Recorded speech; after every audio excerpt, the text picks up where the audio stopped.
About 5 years ago, when my 13-year-old daughter found out she was pregnant, my husband and daughter committed suicide in front of me. Until then, we had a happy life. My husband and I had a good marriage, and we had our lovely daughter. If there was anything to complain about in what seemed like my smooth sailing life, it was only David, my brother-in-law, who would barge into our house and mess around drinking. Mom, what should I do? I think I'm pregnant. Our life changed drastically when my daughter, Christina, uttered one word. I heard about it. What have you done? It's the talk of the neighborhood. It's embarrassing for me and my parents. It's because you, her mother, didn't educate her properly. That's why this happened. My brother-in-law David yelled, taking over our home. My husband Jake, Christina, and I were all exhausted, and eventually my worst fears happened. What are you doing? Stop them right now. Jake and Christina's car plunged off a cliff. In an instant they were out of my reach. It's your fault. Why did you take your eyes off them? Give me back my brother and niece. You're such a cold person to abandon your husband and daughter. Blamed and broken, I was forced to live like a slave to David and my in-laws, Mary. I found Jake's will and decided to take revenge. I will make them pay. Jake loved to drink, didn't he? You and he often enjoyed drinking together. Yeah, that's right. It was the biggest joy of my life.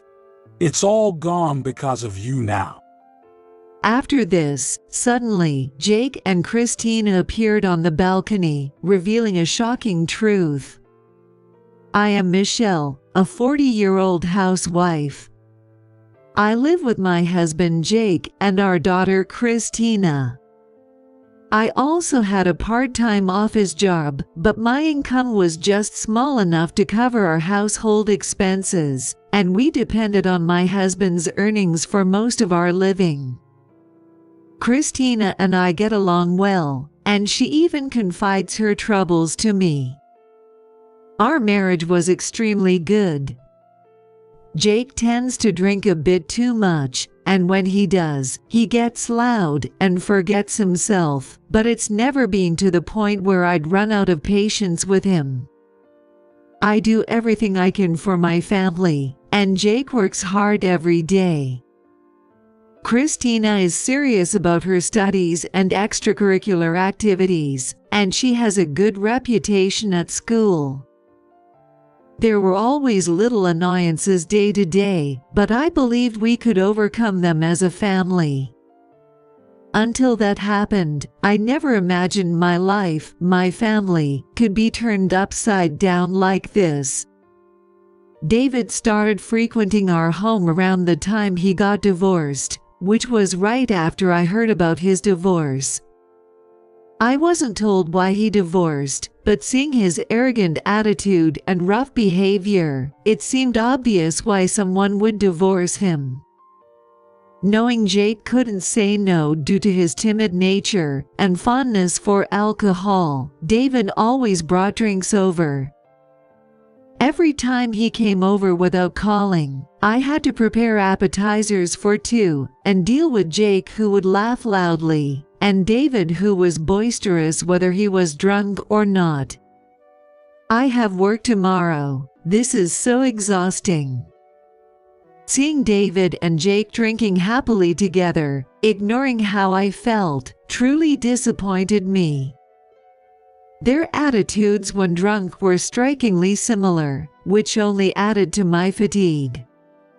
Hey honey, about David, could he maybe cut down on his visits? It's tough for me when he comes over on weekdays and Sundays because I have work the next day.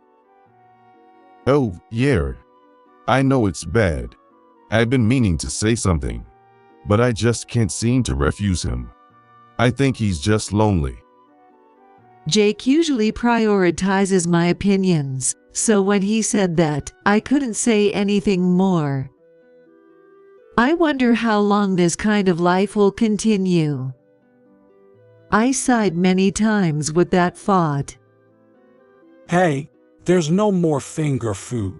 What an inconsiderate wife. Bring some more. I'm not your wife. I wanted to scream, but I just brought some simple appetizers instead. Jake just looked at me apologetically, never daring to speak up to David. But I supposed it couldn't be helped. Their parents clearly favored David and looked down on Jake. It seemed like that kind of family environment had always been there, so it was almost like Jake was brainwashed into not being able to stand up to David. Just endure it. We must endure. Because of David's overly arrogant and rough attitude, I always told Christina not to come out of her room when he was around. Christina seemed to dislike her Uncle David, staying hidden in her room whenever he visited. Isn't Christina coming out? It's rude that her uncle came to visit and she didn't even come out to greet me. Doesn't she have any manners? Despite being mocked our daughter, Jake and I just gave a weak smile and let it slide. It was better than letting her meet this man. You are my brother, but you have no taste in women. How could you like such a plain and unthoughtful woman? If you were a man, you'd marry someone prettier and more considerate. Please, let's just stop it. Let's have the drinks you brought. You always run to alcohol. That's another one of your faults.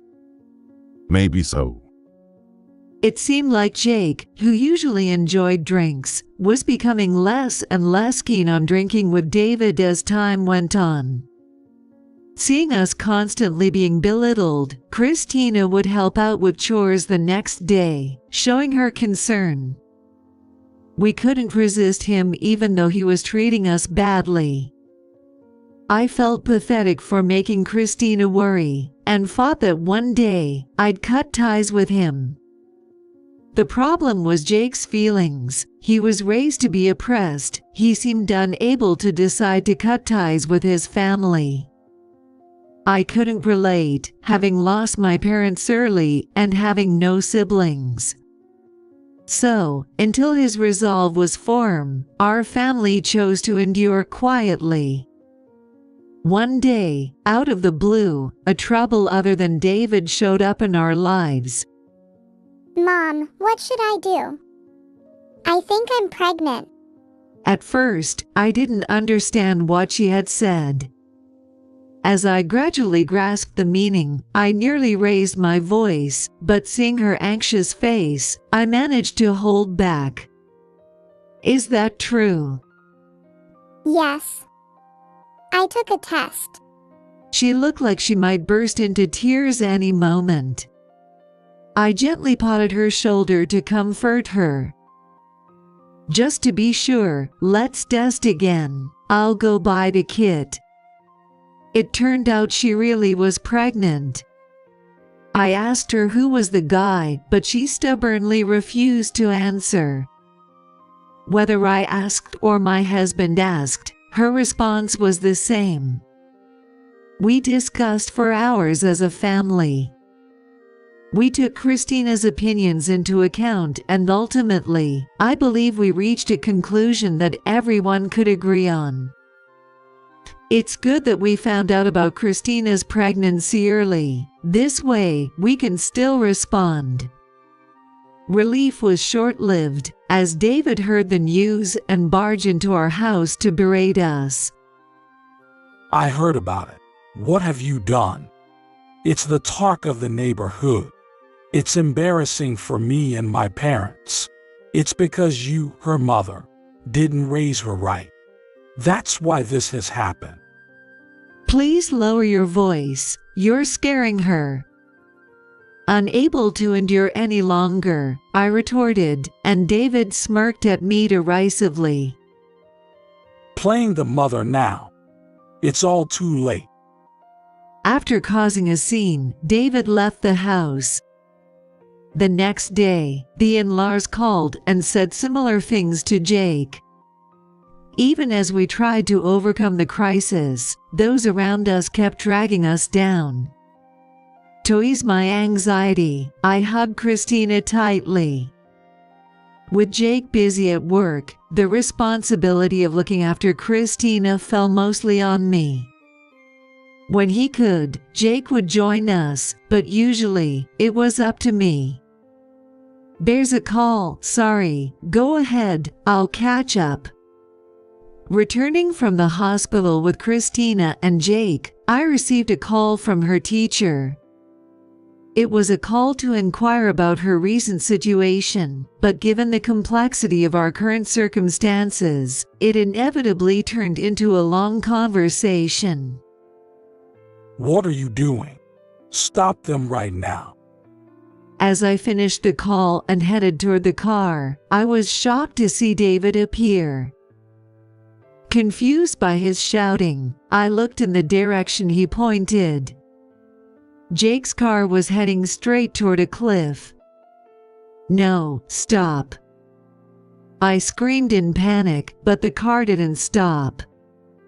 I tried to catch up by running, but the car was faster, jumping over the fence. Oh my gosh! As I reached out as far as I could, the car slipped down the cliff, as if it was mocking me. Rushing to follow, I was restrained by hospital staff. Calm down, please. Someone call the rescue team and the police. I crumbled into tears as David glared at me from behind. It's your fault. Why did you take your eyes off them? Give me back my brother and niece. Despite always enduring his words, they now pierced my heart. The looks and voices of the in-laws also unsettled my mind. What a terrible my daughter-in-law. You're such a cold person to abandon your husband and daughter. With Jake and Christina gone, I lost the support of my heart. Being cursed like this, I started to care less about my life. For the next 5 years, I lived like a slave, being ordered around by these people. 5 years later, I was completely worn out. Why did you leave me behind? My wedding ring, now much too loose due to my weight loss, slipped around my finger. My in-laws and David had been telling me to sell the house, but it was full of precious family memories, and I fiercely refused to let it go. Now, this house was the only place where I could find peace. Especially in our bedroom, I could almost remember the feeling of forgotten breaths. Hey, Michelle, how long are you going to rest? Come and make dinner now. Yes, right away. I responded to my mother-in-law, Mary, shouting, and got up. Then, my ring slipped off my finger and rolled under the bed. Oops, wait. As I crawled under the bed to retrieve it, I noticed something odd. What's this? There was something stuck to the edge of the bed. I picked up my ring and reached for the curious item. It was an envelope and a voice recorder. Maybe this is.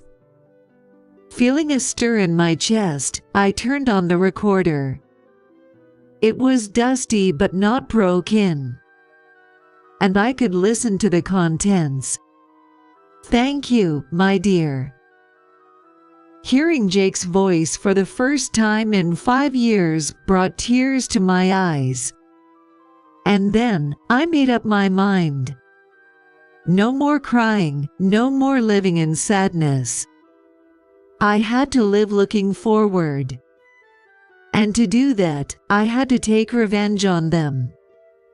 I would make sure they got what they deserved. So, I started investigating David's daily behaviors. I looked into his attitude at work, his job performance, and even talked to his ex-wife. David had a daughter, and the custody was with the mother. It seems he had repeatedly asked to see his daughter, but his ex-wife continued to ignore him. He also frequently caused troubles at work with his arrogant attitude and by hitting on female employees. I wanted revenge not just on David but on my in-laws as well. I steadily gathered evidence and prepared for my revenge. A month later, as usual, I was called to the in-laws' house to prepare dinner. You never improve at cooking. The food is too salty. Are you trying to kill us? You should be grateful that you're still related to us. Otherwise, you'd be lost by now. Know your place. What's with that sullen face? Can't you be more pleasant? I'm sorry, I'll bring the drinks now. I continued to move mechanically while being scolded. You really lack charm. While still complaining, David drank from the glass. Don't empty my glass. As instructed, I poured his drink. While pouring the second glass, I muttered, Jake loved to drink, didn't he? You and he often enjoyed drinking together. The in-laws' eyes sharpened and David glared at me. Yeah, that's right. It was the biggest joy of my life. It's all gone because of you now. David splashed the remaining drink from his glass at me. The sharp smell was unpleasant, but it was the reaction I expected. No, it's fine. My husband is here today. What did you say? Shadows appeared on the balcony. One looked like an adult man, and the other like a middle school student. What is this? What kind of joke is this? David screamed, but I didn't answer. The in-laws were flustered too, though not as visibly frightened as David. Then, I heard Jake's voice. I'm gonna be silenced by my brother? The in-laws gasped, their eyes darting back and forth. David's face paled for a moment, then he raised his voice as if to drown out Jake's. Hey, what's this supposed to mean? Enough with the jokes. Jake continued talking, holding Christina's hand. I found out why David got divorced. I heard it was because he made advances towards his own daughter.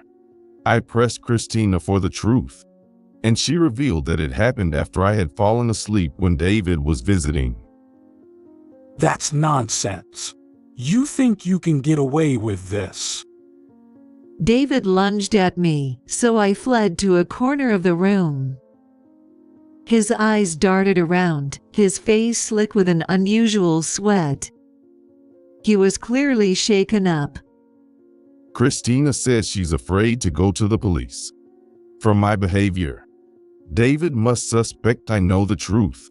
There are times when he glares at me with terrifying eyes. Hey, stop it. Where is this coming from? Enough already. David's breathing became ragged quickly, and his complexion turned a reddish black. His bloodshot eyes frantically scanned the surroundings. It was clear he was panicking. Anyone could see he had something to hide. I looked at the man before me with cold eyes. What's the matter? It's your beloved brother's voice. Haven't you missed it? Maybe you should cherish this moment. David glared at me, but his legs were trembling, unable to move. What are you? Stop it. This. You won't be forgiven for. That's my line. David was in disarray. The man who had tormented me for 5 years was losing his color, which was satisfying. But it wasn't enough. My anger wouldn't subside until he was more shaken. I convinced reluctant Christina to get a prenatal DNA test. The results are hidden in my room. I intend to go to the police. But it might be too late. David let out an indescribable scream. He rushed to the balcony and repeatedly banged on the window glass. Mary, who seemed panicked, hesitantly spoke to David. She was probably also worried that the window glass might break. David, what's wrong? Calm down. Shut up. Get back. Whoa. David pushed his mother, and she fell on her butt on the floor. My father-in-law, George, rushed to help her up, but both were too shaken by David's drastic change to do anything but look on with fearful eyes. Stop it. What's the point of doing this now? It's useless. Then he dashed out to the balcony, and seeing the figures beyond the railing, he collapsed. Jesus Christ. Why? David's fearful, pale expression was almost comical. He remained seated on the floor inside the room, continuing to stare at the figures appearing on the balcony. How? How is this possible? Why are you alive? Aren't you happy? Hearing my voice, David turned his head towards me. Even though he glared, I was not afraid at all anymore. What are you talking about? What does this mean? What's this voice? You did this, didn't you? Rather than that, what do you gain by doing this now? Do you know something about what Jake said? Well, he was at a loss for words. After looking around anxiously, he suddenly stood up with trembling legs and shouted, it's a false accusation. I don't know what you're talking about. My in-laws, who hadn't grasped the situation, snapped back to reality by his scream. They glared at me, raising their voices. That's a poor joke. What do you think you're doing to your husband and daughter? Knowing his parents were on his side seemed to calm him down a bit. David cooled down a bit and walked towards me. That's right. What was that shadow anyway? You set this up, didn't you? How could I? Didn't they come out glaring at you? And it's the voice of someone who's been dead for 5 years. How could I have prepared that? David let out a weird scream. He sat down on the spot and held his head. It seemed pretty clear what he had done in the past. Yet, my in-laws didn't seem ready to give up. There are things you should and shouldn't say. That's right. Our son would never do such a thing. How naive can people be in this situation? But it seemed to have spurred David. He seemed to have an idea, and pointed at me with a slight smile while squatting. Is he unable to stand up, pull a thing? Yes, that's it. It's projection mapping. Oh, you figured it out, right? Indeed, the shadows of Jake and Christina were created using projection mapping. While my in-laws and David were out, I had set up a transparent screen on the balcony. I placed a small projector in the yard, projecting the figures from there. At night, neither the screen or the projector would be noticed. David was not pleased that I admitted it so easily, his face turning red as he spat at me. Being clever, huh? You want to harass me that much? I could sue you. Go ahead. I'm thinking of suing you too. What did you say? What I handed him was the prenatal DNA test results Jake had left. Faced with undeniable evidence, his complexion turned even darker. Give it here. Seeing him charge at me, my in-laws screamed. Even those who blindly supported David seemed terrified by this sight. Just some paper. It doesn't mean anything. David snatched the paper with the diagnosis from me and tore it to shreds.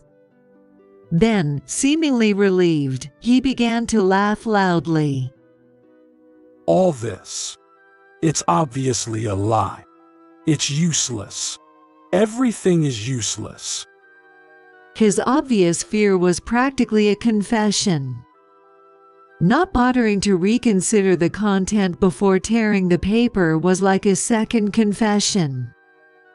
Believing what was in front of him was real also showed a lack of composure. The waste is on your part. I wouldn't bring the original here. The real one is safely stored. What? He gritted his teeth and glared at me. Then the door opened. You really don't know when to quit, do you? It's over for you. Just give up. David turned pale as he glared in the direction of the voice. I called her. She was more than willing to help. She was David's ex-wife, Sarah Miller. When I started digging into David's past, I reached out to her, and she happily agreed to help with my revenge. When we divorced, I was just trying to get away. But now that I know the current situation, I can't stay silent. I'll tell you exactly why we divorced. I've even got my daughter's consent. That's not the deal. We agreed no lawsuits if I agreed to the divorce. I'm not the one suing. Michelle will be the one to sue, and I'll just testify about your past. Hearing Sarah's words, David spat and yelled. Traitor. What a shameless woman. What are you talking about? Ganging up and bad-mouthing our David. Despite being confronted by two men, Sarah didn't flinch. Instead, she sneered and looked down on them with a tilt of her head. Do you still not understand the situation, or are you just pretending not to know? It's appalling. What? No respect for your elders. Mary also snapped at Sarah from behind George. I didn't like you from the beginning because you were cocky and talked back to me. I don't recall inviting you to our home. Just leave. Sarah's face showed utter contempt in response to my in-law's words. So you used Michelle because she doesn't talk back. You just made her work to suit yourselves. You're despicable. It must have hit a nerve. Mary's cheeks flushed. You already left our family, so don't you dare to talk to us. How infuriating. Bad wives sticking together to harass us. Why do we have to suffer like this? It's astounding how unaware they are. They treated me like a slave and drove me to this point. Maybe if they hadn't discriminated against their child, things wouldn't have turned out this way. Maybe it's because you spoiled David too much. Your beloved David is now officially a criminal. Maybe you should reflect on the shame within your family before blaming your son's wife. Playing the victim to this extent is actually impressive. David's complexion changed. Being insulted by his ex-wife was something his pride couldn't stand. It was too late for anything, but he desperately glared at us as if threatening. Am I a criminal? Don't joke. You might know this, but engaging with a minor under 16 by someone 5 years older is a crime in itself. evidence. It's just that piece of paper you have. Like I'd be arrested over that. His excuses were desperate. I was utterly astounded. Sarah was just as dismayed. After you tear up that piece of paper without even checking what's on it and still claim it as evidence. Sarah sighed deeply. I wanted to sigh too. If you really want, I can call another guest. It seems David is still not ready to admit his guilt, since he seems to have forgotten the incident from 5 years ago. How about something more recent? What? The other guest I called was Ryan West, his junior co-worker. He had also helped with the balcony's projection mapping, a reliable man. Hi, boss. Since I was helping Michelle, I thought I'd stop by to say hello. Ryan, have you forgotten how I took care of you? Took care of me. I have plenty of bad memories of being blamed for failures, having my achievements stolen, and being driven to quit by colleagues. How dare you?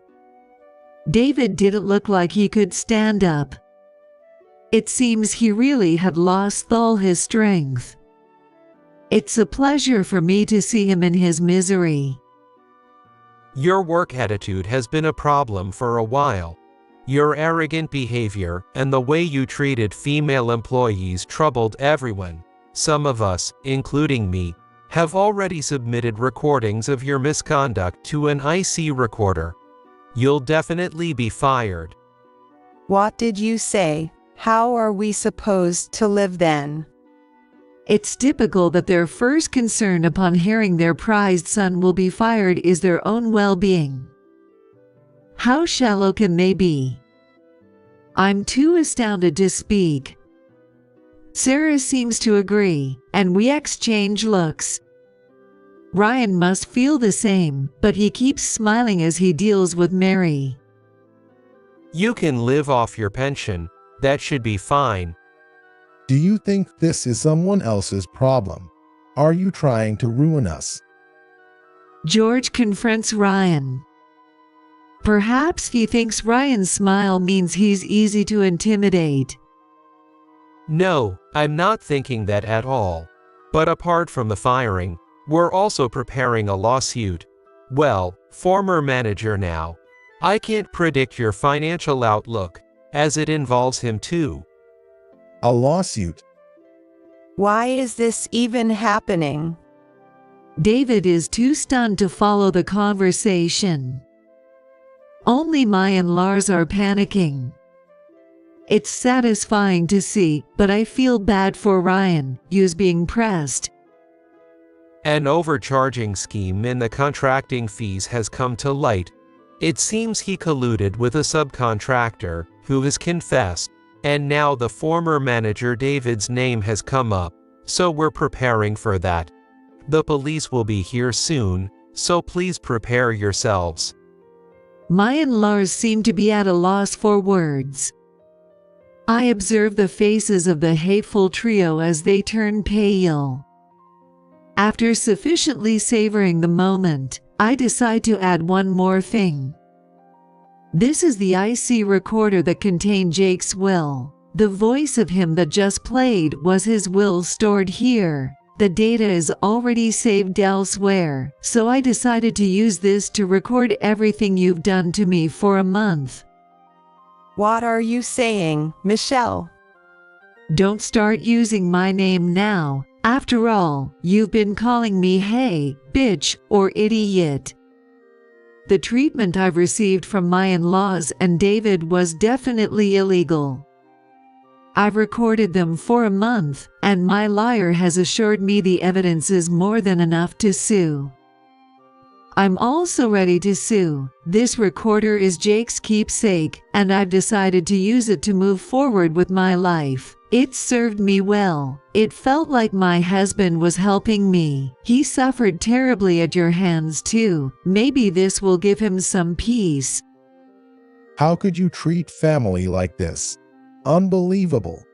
We gave you a place when you had nowhere to go, and this is how you repay us. Do you enjoy hurting people? You all are sick. This isn't human behavior.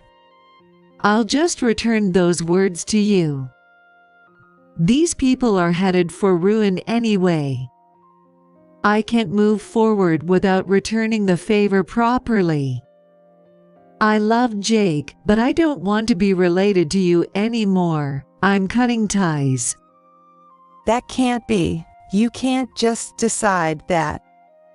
No, I've already filed the paperwork. Since my husband is gone, I can officially sever ties with you on my own terms. My in-laws are saying something, but they're either too confused or too emotional to make any sense. All I see is their faces turning red and spittle flying as they shout. Just don't come to me for help no matter how tough things get. I've never and will never rely on you. We are strangers now. My in-laws scream. Their words are slurred, but I caught their final retort. That's our line. Don't ever show your face again. Yes, I'll gladly do that. Ball preparations are in place. The results of the prenatal DNA test and the original of Jake's will have already been delivered to the police, and Sarah has long since given her testimony. Choosing these words now, I'm just waiting for them to dig their own grave. Sure enough, David stumbles towards us. We ignore him and head towards the front door. You think you're gonna get off easy? I'll make sure you regret this. As we leave the house, he catches up, lunging at us with a fierce expression. But this is exactly what I wanted. Stop it. The police, who had been alerted, rushed in and grabbed David's arm. It seems he has committed yet another crime. Such simple people are so much easier to handle. I believe you saw it, but I was just threatened. The officer nodded, and my restrained David yelled out. His voice was no longer forming coherent words. He exposed his abomination to the police. That was nothing short of reckless. He's over. Sarah whispered with a laugh, and I couldn't help but laugh too. It appears she had also suffered a lot because of him. She's now happily remarried to a wonderful man, and seemed relieved to finally be able to move forward, as she mentioned later with a smile. Afterwards, David was fired from his company and is being prosecuted. It seems he's been sued for an amount of embezzlement he could never repay in his lifetime. His face made it to the newspapers, so he'll likely never land a decent job again. The rumors have spread, and even my in-laws are feeling uncomfortable due to the neighborhood gossip. Despite repeated apology letters from my in-laws, worsened by David's arrest and the deteriorated relationships with neighbors, I've ignored them all. When I threatened to actually sue if they continued to bother me, they finally backed off. The in-laws who once doted on David are now cursing him daily. Thanks to Sarah, I got a job at her relative's company. This has allowed me to start a real second chapter in my life.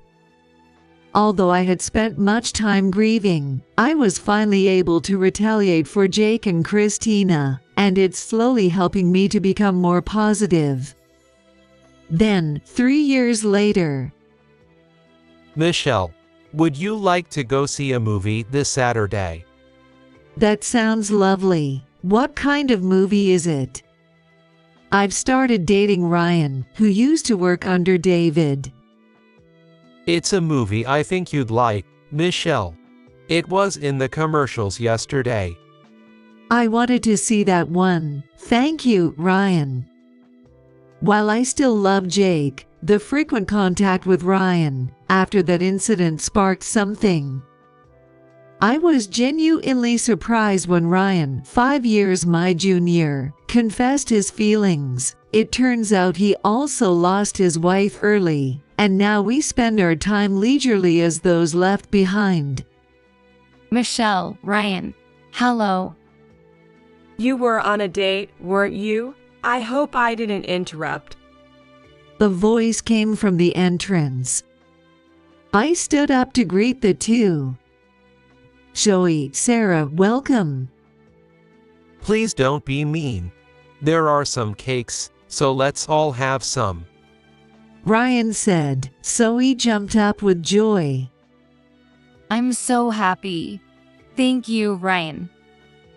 I still keep in touch with Sarah and her daughter Zoe.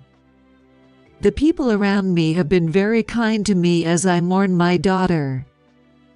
Zoe and I have become very close, and sometimes I feel a bittersweet happiness thinking Christina might have grown up to be like her. I've managed to obtain a peaceful and wonderful life like this. I intend to continue living, cherishing, and thanking those around me.